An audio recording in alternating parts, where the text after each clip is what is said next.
ಅವ್ರು ಸರ್ಕಾರ ಮೇಲೆ ಸವಾಲಾಗ್ತಾರೆ. ನಮ್ಮ ರೈತರು ಬಂದು ನಮ್ಮ ಜಮೀನ್ ಬಿಟ್ಕೊಡಿ ಅಂತೇಳಿ ತಾಲೂಕು ಆಫೀಸ್ ಸುತ್ತಾಡ್ತಾ ಇದ್ದಾರೆ.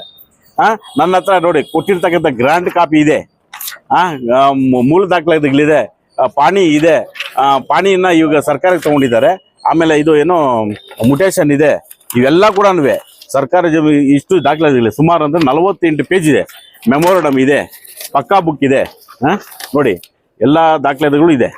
ಈ ದಾಖಲಾತಿಗಳೆಲ್ಲ ಇರ್ತಕ್ಕಂಥ ದಾಖಲಾತಿಗಳು ಬಿಟ್ಟುಬಿಟ್ಟು ನೋಡಿ ಇಷ್ಟು 41 ಪೇಜ್ ಇದೆ. ಇಷ್ಟು ಈ ದಾಖಲಾತಿಗಳನ್ನ ಎಲ್ಲ ಕೂಡ ನಾನು ಅರ್ಜಿ ಕೊಟ್ಟಿದ್ದೀನಿ ಖಾತೆ ಮಾಡಿ ಅಂತ. 2015ರಲ್ಲಿ ನೋಡಿ ಒಬ್ಬ ಯಾರೋ ಫೇಕ್ ಡಾಕ್ಯುಮೆಂಟ್ಸ್ ಸೃಷ್ಟಿ ಮಾಡ್ತಾರೆ. ಆತನೇ ಇದ್ದಾಗ, ರಾಜರತ್ನಂ ಇದ್ದಾಗ ಫೇಕ್ ಏನು ಮಾಡ್ತಾರೆ, ಯಾರೋ ಒಬ್ಬ ಹೊನ್ನಮ್ಮ ಅಂತ ಹೇಳ್ಬಿಟ್ಟು ಅವ್ರ ಹೆಸರು ಡೆತ್ ಸರ್ಟಿಫಿಕೇಟ್ ಹಾಕ್ತಾರೆ. ನೋಡಿ ಫೇಕ್ ಡೆತ್ ಸರ್ಟಿಫಿಕೇಟ್ ಹಾಕ್ತಾರೆ. ಫೇಕ್ ವಂಶಿಕ್ಷನೇ ಇಲ್ಲ ಅಂತ ಬರೀತಾರೆ. ಇಲ್ಲಿ ವಂಶಿಕ್ಷ ಕೊಟ್ಟಿಲ್ಲ ಅಂತೇಳಿ ಯಾರೋ ಒಬ್ಬ ಉಪ ತಹಸೀಲ್ದಾರು ವಂಶಿಕ್ಷ ಇಲ್ಲ ಅಂತ ರಿಪೋರ್ಟ್ ಹಾಕಿ ಮತ್ತೆ ವಂಶಿಕ್ಷ ಇದೆ ಮತ್ತೆ ಸರೋಗಿದೆ ಅಂತೇಳಿ ಬರೀತಾರೆ. ಮತ್ತೆ 3 ಜನ ಮಕ್ಕಳು ಅಂತಾರೆ. 3 ಜನನೂ ಸಾಯಿಸ್ಬಿಡ್ತಾರೆ. 3 ಜನನೂ ಇಲ್ಲ ಅಂತ ಹೇಳ್ತಾರೆ. ಅವ್ರ ಡೆತ್ ಸರ್ಟಿಫಿಕೇಟ್ ಇಲ್ಲ. ಆಮೇಲೆ ಇರ್ತಕ್ಕಂಥದ್ದು ಆಧಾರ್ ಕಾರ್ಡ್ಗಳಿಲ್ಲ. ಏನು ಇಲ್ದೇನೆ ಅವ್ರಿಗೆ ಪೋತಿ ಖಾತೆ ಮಾಡ್ತಾರೆ. ಏನೋ ಎಂಗಮ್ಮನ ಇರ್ತಕ್ಕಂಥ ಜಮೀನು ತಗೊಂಡೋಗಿ ನೀನು ಬೇರೆ ಇನ್ನೊಬ್ರು ಯಾರೋ ನಾರಾಯಣಪ್ಪನ ಹೆಸರು ಕುಳಿಸಿರಲ್ಲ, ಇದು ಏನು ಕಣ್ಣು ಕಾಣಲ್ವಾ? ಇರ್ತಕ್ಕಂಥ ಜಮೀನು ವೆಂಕಟಮ್ಮ ಇರ್ತಕ್ಕಂಥ ಜಮೀನು 3 ಎಕರೆ ಜಮೀನು ತಗೊಂಡೋಗಿ ಯಾರೋ ನಾರಾಯಣಪ್ಪನ ಕುಳಿಸಾರ. ನಾರಾಯಣಪ್ಪ ನಮ್ಮ ತಂದೆ, ಅದನ್ನು ಫೇಕ್ ಮಾಡ್ಬಿಟ್ಟು ಅದ್ರಲ್ಲಿ ಅವ್ರ ಅಪ್ಪನ ಹೆಸರು ನಾರಪ್ಪ ಅಂತ ಏನೋ ಮಾಡ್ಬಿಟ್ಟು ಅವ್ರಿಗೆ ಪಾಣಿ ಕುಳಿಸಿದ್ದಾರೆ. ಅದೇ ಅವರೇ ರಾಜರತ್ನಂ ಹನುಮಂತರಾಯಪ್ಪ ಅವರು ಏನು ಉಪ ತಹಸೀಲ್ದಾರ್ ಆಗಿದ್ರಲ್ಲ ನಂದಿ ಹೋಬಳಿಯಲ್ಲಿ ಆಗಿರ್ತಕ್ಕಂಥ ಕಿರಣ್ ಬಾಬು ಅವರು ಏನಿದ್ರು ಅಡ್ವೊಕೇಟ್ ಇದಾರಲ್ಲ, ಇವರೆಲ್ಲ ಡೈರೆಕ್ಷನ್ ಕೊಡೋದು. ಏನೋ ಕಿರಣ್ ಬಾಬು ಇರ್ತಕ್ಕಂಥ ಏನು ರಾಜರತ್ನಂ ಇದಾರಲ್ಲ ಅವ್ರಿಗೆ ನೀಟಾಗಿ ಅದನ್ನ ಫಾಲೋಅಪ್ ಮಾಡೋದು. ಇರ್ತಕ್ಕಂಥ ದಾಖಲಾತಿಗಳನ್ನ ಸುತ್ತ ಹಾಕಿದ್ದಾರೆ. ಕನಿಷ್ಠ ಪಕ್ಷ ಇವಾಗ ನೀವು ಕೇಳಿ, ಮಾಧ್ಯಮದವರೇ ಒಂದು ಅರ್ಜಿ ಹಾಕಿ ಸರ್ವೆ ನಂಬರ್ 54 ಮತ್ತೆ ಇರ್ತಕ್ಕಂಥ ಅಲ್ಲಿ ಅವ್ರು ಏನೇನು ಮಾಡ್ಕೊಂಡು ಆ ಸರ್ವೆ ನಂಬರ್ಗಳು ಒಂದು ಅರ್ಜಿ ಹಾಕಿ ಈ ದಾಖಲಾತಿಗಳು ಕೊಡಿ ಅಂತ ಒಂದು ಅರ್ಜಿ ಹಾಕಿದ್ರೆ ಆ ದಾಖಲಾತಿಗಳು ಕೊಡಲ್ಲ ಅವರು. ಯಾಕಂದ್ರೆ ಆ ದಾಖಲಾತಿಗಳು ಇಲ್ಲ, ಅಲ್ಲಿ ಎಲ್ಲ ಸುಟ್ಟು ಬಿಸಾಕಿದ್ದಾರೆ. ಆಮೇಲೆ ಕೆಲವೊಂದು ದಾಖಲಾತಿಗಳಿದೆ, ಇರ್ತಕ್ಕಂಥ ದಾಖಲಾತಿಗಳು ಕೊಡ್ತಾ ಇಲ್ಲ. ಯಾಕಂದ್ರೆ ಸರ್ ನಾನು ಒಂದು ತೋರಿಸ್ತೀನಿ. ಇಲ್ಲಿ ಅರ್ಜಿ ಏನು ಪೋತಿ ಖಾತೆ ಮಾಡಿದಾರಲ್ಲ, ಈ ಪೋತಿ ಖಾತೆ ಮಾಡಿರೋದು ನೋಡಿ ಅವರ ಸೈನ್ ಇದೆ. ರಾಜರತ್ನಂ ಏನೋ ಅವಾಗ ಅವ್ರು ರಿಪೋರ್ಟ್ ಹಾಕಿದಾರಲ್ಲ, ಆ ರಿಪೋರ್ಟ್ ಹಾಕುವಾಗ ಹಾಕಿದ್ದಾರೆ. ಅವರೇ ಏನೋ ಇದನ್ನು ನಮ್ಮ ಸೀನಪ್ಪನವ್ರು ಓದ್ತಾರೆ ನೋಡಿ. ಒಂದೇ ಒಂದು ನಿಮಿಷ, ಒಂದು ಕಾಪಿ ಇದೆ. ಏನೋ ಈ ದಾಖಲಾತಿಗಳೆಲ್ಲ ಕೂಡ ಇಷ್ಟು ಕೂಡ ಪೇಕ್ ಮಾಡಿ ಅವ್ರು ಪೋತಿ ಖಾತೆ ಮಾಡ್ಕೊಂಡು ಅವ್ರು ತಮ್ಮನ ಹೆಸರು ಮಾಡ್ಕೊಂಡಿದ್ದಾರೆ. ತಮ್ಮನ ಹೆಸರು ಮಾಡ್ಬಿಟ್ಟು ತಿರ್ಗಾ ಇರ್ತಕ್ಕಂಥ 141, 142 ಏನು ಸರ್ಕಾರಕ್ಕೆ ತಗೊಂಡಿದೆಯಲ್ಲ, ಆ ಸರ್ಕಾರಕ್ಕೆ ಇದೆಲ್ಲ ಆದ್ಮೇಲೆ ಸರ್ಕಾರಕ್ಕೆ ತಗೊಂಡಿರೋದು. ಆ ಸರ್ಕಾರಕ್ಕೆ ಏನ್ ತಗೊಂಡಿದ್ದಾರೆ ಅದನ್ನ ನಮ್ಗೆ ಬಿಡಿಸ್ಕೊಡ್ಬೇಕು. ಯಾರ ನಮ್ಮ ಮುನಿಯಪ್ಪನ ಮಗನ ಸೀನಪ್ಪನ ಇದ್ದಾನೆ, ನಾವು ತಾಯಿ ಹೆಂಗಮ್ಮನ ಮಗ ಅಂಬರೀಷ್ ಅವ್ರು ಇದ್ದೀನಿ, ನಮಗ್ ಬಿಡಿಸ್ಕೊಡ್ಬೇಕು 2 ನಂಬರ್ವೇ. ಅದನ್ನ 3 ಎಕರೆ ಇರೋದನ್ನ 2 ಎಕರೆ ಮಾಡಿದ್ದಾರೆ. 2 ಎಕರೆ ಮಾಡಿ ನಾವು ತಮ್ಮನಿಗೆ ಪಕ್ಕದಲ್ಲಿ ಅಮರನಾರಾಯಣ ಕುಳಿಸ್ತಾನೆ ತಗೊಂಡ್ಬಂದು ಇವ್ರಿಗೆ ಮತ್ತೆ ಜಾತಿಗಳೆಲ್ಲ ತಿದ್ದುಪಡಿ ಮಾಡ್ತಾರೆ. ಆಮೇಲೆ ಇರ್ತಕ್ಕಂಥ ಹೆಸರುಗಳು ತಿದ್ದುಪಡಿ ಮಾಡ್ತಾರೆ. ಎಲ್ಲ ಕೂಡ ಒಂದಕ್ಕೊಂದು ಈ ಬೇರೆ ಅಧಿಕಾರಿಗೆ ಬಂದ್ರೆ ಅವ್ರಿಗೆ ತಲೆ ಕೆಡಬೇಕು. ಇದರಿಂದ ಏನು ಈ ಹೆಸರು ಯಾರ್ದು, ಆ ಹೆಸರು ಯಾರ್ದು, ಅದು ಇಲ್ಲಿಂದ ಏನಕ್ಕೆ ಬಂತು, ಇಲ್ಲಿ ಏನಾಗೋಯ್ತು ಅಂತ ಅವ್ರಿಗೆ ತಲೆ ಕೆಡ್ತದೆ. ಆ ರೀತಿ ತಲೆ ಕೆಡಿಸುವಂಗೆ ತಿದ್ದುಪಡಿ ಮಾಡಿದ್ದಾನೆ. ತಿದ್ದುಪಡಿ ಮಾಡಿ ಮತ್ತೆ ಆ ಫೈಲ್ಗಳಲ್ಲಿ ಏನು ಒರಿಜಿನಲ್ ಇದೆ ಎಲ್ಲ ನಾಶ ಮಾಡಿದ್ದಾರೆ. ಈಗ ಒಂದು ಅರ್ಜಿ ಕೊಟ್ಟಿದ್ದೀನಿ ಸರ್. ನಾನು ಅರ್ಜಿ ಕೊಟ್ಟುಬಿಟ್ಟು ಸುಮಾರು ಏನೋ ಒಂದು ತಿಂಗಳಾಗಿದೆ. ಆ ತಿಂಗಳಾಗುವಾಗ ಏನು ಡಿ ಟಿ ತಮ್ಮು ಪೆಂಡಿಂಗ್ ಅಂತ ಬರೀತಾರೆ ಉಪ ತಹಸೀಲ್ದಾರು. ನಾನು ಒಂದು ತಿಂಗಳು ತಿರುಗಿ ಉಪ ತಹಸೀಲ್ದಾರ್ ಹೋದೆ, ಡಿ.ಟಿ ತಮ್ಮು ಪೆಂಡಿಂಗ್ ಇದೆ ಅಂತ. ಮತ್ತೆ ಡಿ.ಟಿ ಹತ್ರ ಹೋಗ್ತೀನಿ. ಡಿ.ಟಿ ಹತ್ರ ತಿರುಗಿ ಡಿ.ಟಿ ಹೇಳ್ತಾರೆ, ನೋಡಿ ಈ ನಂಬರ್ ತಪ್ಪಿದೆ, ಮೇಲೆ ಇರ್ತಕ್ಕಂಥ ನಂಬರ್ ತಪ್ಪಿದೆ, ಕೆಳಗಡೆ ಇರೋ ನಂಬರ್ ಕರೆಕ್ಟ್ ಇದೆ, ಆದರೆ ಅಲ್ಲಿರ್ತಕ್ಕಂಥ ಏನು ಕೇಸ್ ವರ್ಕರು ಲಾಗಿಂಗ್ ಅಲ್ಲಿದೆ, ಅವರು ಅಪ್ರೂವಲ್ ಮಾಡಿಲ್ಲ ಅಂತ. ಅವ್ರನ್ನೇ 100 ಸಲ ಕೇಳಿದ್ದೀನಿ. ಅವರು ಡಿ.ಟಿ ಮೇಲೆ ಹೇಳ್ತಾರೆ, ಇವರು ಕೇಸ್ ವರ್ಕರ್ ಮೇಲೆ ಹೇಳ್ತಾರೆ, ಈ ದಾಖಲಾತಿ ಕೊಟ್ಟಿಲ್ಲ. ಅಂದ್ರೆ ಕಂದಾಯ ಅಧಿಕಾರಿಗಳು ಇವರು ಕೈಗೊಂಬೆ ಹೌದು. ಈಗ ಕೈಗೊಂಬೆ ಹೆಂಗ್ ಯಾವ ರೀತಿ ವರ್ತನೆ ಮಾಡ್ತಾ ಇದಾರೆ ಅಂದ್ರೆ, ಇವತ್ತು ಎಲ್ಲಿ ಅರ್ಜಿ ಹೋಗಿದ ತಕ್ಷಣ ಅವಳಿಗೆ ಫೋನ್ ಮಾಡ್ತಾರೆ. ಇಲ್ಲಿರ್ತಕ್ಕಂಥ ಯಾರೋ ನಮ್ಗೆ ಗೊತ್ತಾಗಲ್ಲ, ಅಲ್ಲಿ ಯಾರು ನಿಂತಿದಾರೆ ನಮ್ಗೆ ಗೊತ್ತಿಲ್ಲ. ಫೋನ್ ಬಂದ ತಕ್ಷಣ ಅವ್ನ ಅರ್ಜಿ ನೋಡಿದ ತಕ್ಷಣ ಅವ್ನು ಹೇಳಿದ್ರೆ ಮತ್ತೆ ಇಲ್ಲಿ ಸ್ಕ್ಯಾನ್ ಮಾಡ್ತಾರೆ. ಸ್ಕ್ಯಾನ್ ಮಾಡೋಕ್ಕೂ ಒಂದು 1 ಅವರ್ ಕೈಬೇಕು. ನಾವು ಹೇಳಿ ಸ್ಕ್ಯಾನ್ ಮಾಡಲ್ಲ.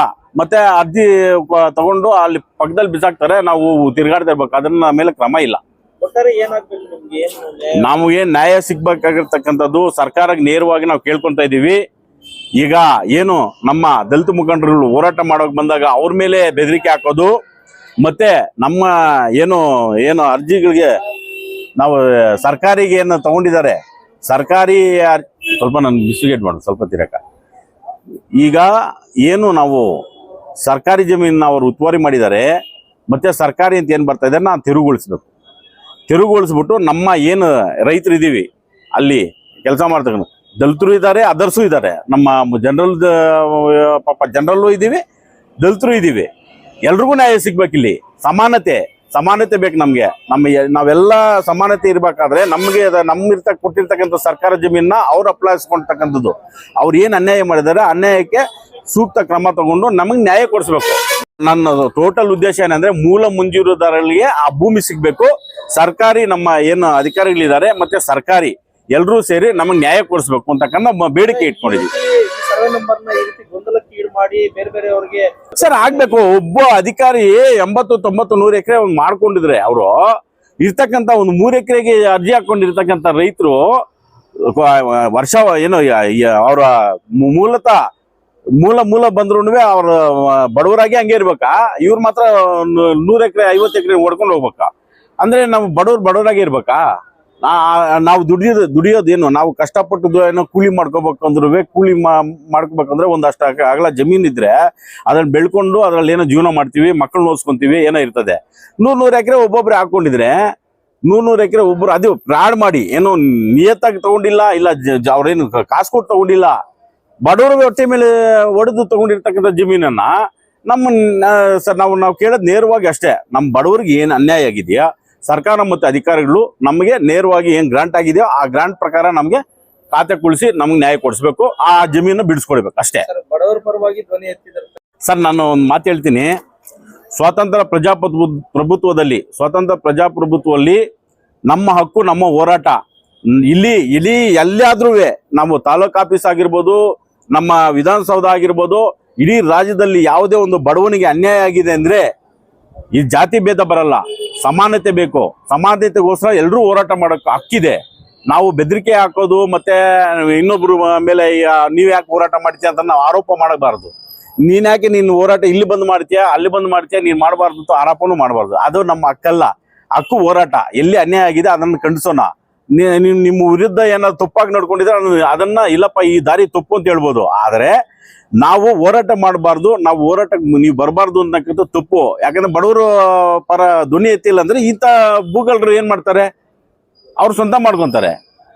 ಭೂಗಳ್ರು ಈಗ ಏನ್ ಮಾಡ್ತಾರೆ, ಎಲ್ಲ ತಿದ್ದುಪಡಿ ಮಾಡ್ಬಿಟ್ಟು ಎಲ್ಲ ಫುಲ್ ರಿಯಲ್ ಎಸ್ಟೇಟ್ ದಂಧೆ ಆಗ್ಬಿಟ್ಟು ಕೊನೆಗೆ ಎಲ್ಲರೂ ಮುಗಿಸ್ಬಿಟ್ಟು ಈ ದೇಶದಲ್ಲಿ ಎಲ್ಲ ಕೂಡ ಈಗ ವಿದ್ಯಾರ್ಥಿಗಳು ಡೆಲ್ಲಿಯಲ್ಲಿ ಹೋರಾಟಗಳು ಮಾಡ್ತಾ ಎಷ್ಟು ಜನ ಸಹಿತಿದ್ದಾರೆ. ಯಾಕೆ? ನಮ್ಮ ರೈತರ ಮಕ್ಕಳು. ನಮಗೆ ಇವತ್ತು ವಿದ್ಯಾರ್ಥಿಗಳು ನನ್ನ ನೋವು ಏನಂದ್ರೆ, ನಾವು ವಿದ್ಯಾರ್ಥಿ ಸಂಘಟನೆಯಲ್ಲಿ ಇದ್ದಾಗ ವಿದ್ಯಾರ್ಥಿಗಳ ಬಗ್ಗೆ ಹೋರಾಟ ಮಾಡಿದೀವಿ. ನಾವು ಡೆಲ್ಲಿ ಚಲೋ ಕೂಡ ಹೋಗಿದ್ದೀವಿ. ಯಾಕಂದ್ರೆ ಸಾಮಾನ್ಯ ಸ್ವತಂತ್ರ ಪ್ರಜಾಪ್ರಭುತ್ವದಲ್ಲಿ ಒಬ್ಬ ವಿದ್ಯಾರ್ಥಿ ಅವರು ಪದವಿವರೆಗೂ ಓದಿ ಎಷ್ಟೋ ಜನ MA PhD ಮಾಡಿರ್ತಕ್ಕಂಥ ಜನ ಪಾಪ ಅಲ್ಲಿ ಅಂಗಡಿಗಳಲ್ಲಿ ಅಲ್ಲಿ ಇಲ್ಲಿ ಅಳದಾಡ್ತಾ ಇದ್ದಾರೆ. ಯಾಕೆ? ಇದನ್ನ ಸರ್ಕಾರ ನಾನು ಈ ಮಾತು ಮಾತಾಡ್ತಾ ಇದ್ದೀನಿ. ಯಾಕೆ ಅಂದ್ರೆ ನಮ್ಮ ರೈತರು ಈ ರೀತಿ ಭೂಮಿಯೆಲ್ಲ ತಗೊಂಡಾದ್ಮೇಲೆ ಭೂಮಿಯಲ್ಲೂ ಕೆಲಸ ಮಾಡೋಕ್ಕಾಗಲ್ಲ. ಕಂಪ್ನಿಗಳು ತರ್ತಾರೆ, ಕಂಪ್ನಿಯಲ್ಲಿ ಕೆಲಸ ಮಾಡ್ತಾರೆ, ಕಂಪ್ನಿಗಳಲ್ಲೂ ಕೆಲಸ ಇಲ್ಲ. ಕೊನೆಗೆ ಏನಾಗ್ತಾರೆ, ಎಲ್ಲ ಈ ತರ ಆ ತರ ಗುಂಪುಗಳು ಕೊಟ್ಕೊಂಡು ರಾಜಕೀಯ ಮಾಡ್ಕೊಂಡು ಲಾಸ್ಟ್ ಕೊನೆಗೆ ನಿರುದ್ಯೋಗಿಗಳಿಗೆ ಮನೆ ಕೂಡ ಏನು ತರದೆ ವಿದ್ಯಾರ್ಥಿಗಳಿಗೆ ತುಂಬಾ ಅನ್ಯಾಯ ಆಗ್ತಾ ಇದೆ. ಈ ವಿದ್ಯಾರ್ಥಿಗಳೆಲ್ಲ ಅನ್ಯಾಯ ಆಗ್ತಾ ಇದಾರೆ ಅಂದ್ರೆ ನಮ್ಮ ರೈತರಿಗೆ ದುಡಿಯೋಕ್ಕೂ ಭೂಮಿ ಇಲ್ಲ, ರೈತರು ಕೂಲಿ ಮಾಡೋಕ್ಕೂ ಅಲ್ಲಿ ಒಂದು ಫ್ಯಾಕ್ಟ್ರಿ ಇಲ್ಲ. ಯಾರನ್ನ ಯುವಕರು ಓದಿ MA PhD ಮಾಡಿರ್ತಕ್ಕಂಥವ್ರು ಎಲ್ಲ ಒಂದು ಅವಕಾಶ, ಒಂದು ಉದ್ಯೋಗ ಕೊಡ್ತಾರೋ ಅದು ಇಲ್ಲ.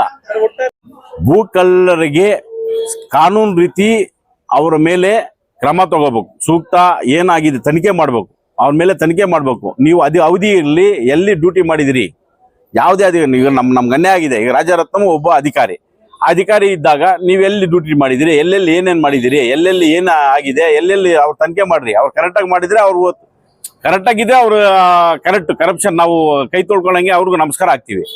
ಎಲ್ಲಿ ಅವ್ರು ಅನ್ಯಾಯ ಮಾಡಿದ್ರೆ ಅವ್ರ ಮೇಲೆ ಕ್ರಮ ತಗೋಬೇಕು. ಈಗ ನಾವು ಏನು ಅಂದ್ರೆ ಸ್ವಚ್ಛವಾಗಿರ್ತಕ್ಕಂಥ ಕೈಗಳನ್ನ ನಾವು ಅಧಿಕಾರಿಗಳು ಎಲ್ಲರೂ ಬೆಸ್ಟ್ರು ಅಂತ ನಾವು ಹೇಳ್ತಾ ಇಲ್ಲ. ಸರ್ಕಾರದಲ್ಲಿ ಎಲ್ಲೂ ಕೂಡ ಭ್ರಷ್ಟಾಚಾರ ಅಂತ ನಾವು ಹೇಳಕ್ಕಾಗಲ್ಲ. ಆದ್ರೆ ಎಲ್ಲಿ ಭ್ರಷ್ಟಾಚಾರ ನಡೀತದೆ, ಯಾರು ಅನ್ಯಾಯವಾಗಿ ಬಡವರಿಗೆ ಅನ್ಯಾಯ ಮಾಡ್ತಾ ಇದ್ದಾರೆ ಅವ್ರ ಮೇಲೆ ಕ್ರಮ ತಗೊಂಡು ಅವ್ರಿಗೆ ಸೂಕ್ತ ಕ್ರಮ ತಗೊಂಡು ನ್ಯಾಯ ಬಡವ್ರಿಗೆ ಕೊಡಿಸಿದ್ರೆ ಅವಾಗ ಬಡವರು ಉದ್ಧಾರ ಆಗ್ತಾರೆ. ಈಗ ಸರ್ಕಾರ ಕೂಡ ಒಂದು ಹೆಸರು ಬರ್ತದೆ, ಏನಪ್ಪ ಕರೆಕ್ಟಾಗಿ ಈ ನಡ್ಕೊಂಡು ಹೋಗ್ತಾ ಇದೆ. ಇವತ್ತು ಸಮಾಜದಲ್ಲಿ ಒಂದು ಸಾಮಾನ್ಯತೆ, ಒಂದು ನ್ಯಾಯ ಸಿಗ್ತಾ ಇದೆ ಅಂತಕ್ಕಂಥದ್ದನ್ನ ನಾವು ಅರಿವು ಮೂಡಿಸ್ಬೇಕಾಗತ್ತೆ. ಯಾಕಂದ್ರೆ ಇವತ್ತು ಸಮಾಜದಲ್ಲಿ ಇರ್ತಕ್ಕಂಥ ಎಲ್ಲರೂ ಕೂಡ ಯಾರು ಕೂಡ ಶ್ರೀಮಂತರಲ್ಲ, ಎಲ್ಲ ಬಡವರು ಇರ್ತಕ್ಕಂಥವ್ರಿಗೆ ನ್ಯಾಯ ಕೊಡಿಸ್ಬೇಕಂದ್ರೆ ಅಧಿಕಾರಿಗಳಿಂದ ಕೊಡಬೇಕು. ಅಧಿಕಾರಿಗಳು ಕರೆಕ್ಟಾಗಿ ತಾಲೂಕು ಆಫೀಸಲ್ಲಿ ಒಂದು ಪಾಣಿ ಆಗಿರ್ಬೋದು, ಇಸಿ ಆಗಿ ಮುಟೇಶನ್ ಏನಿದೆಯೋ ಒಂದೇ ಒಂದು ರೇಷನ್ ಕಾರ್ಡ್ ಇಂದ ಹಿಡಿದು ಒಂದು ಈಗ ಒಂದು ಪಾಣಿ ಬೇಕು ಅಂದ್ರೆ ಎಷ್ಟು ತಿರ್ಗಾಡ್ತಾರೆ. ಹಳೆ ಪಾಣಿ ಬೇಕು ಅಂದ್ರೆ ಸುಮಾರು ಪಾಪ ಒದ್ದಾಡಿ ತಿರ್ಗಾಡಿ ಸಾಯ್ತಾ ಇದ್ರೆ. ಈಗ ಸ್ಕ್ಯಾನ್ ಮಾಡ್ತಾ ಇದೀವಿ ಅಂತಾರೆ.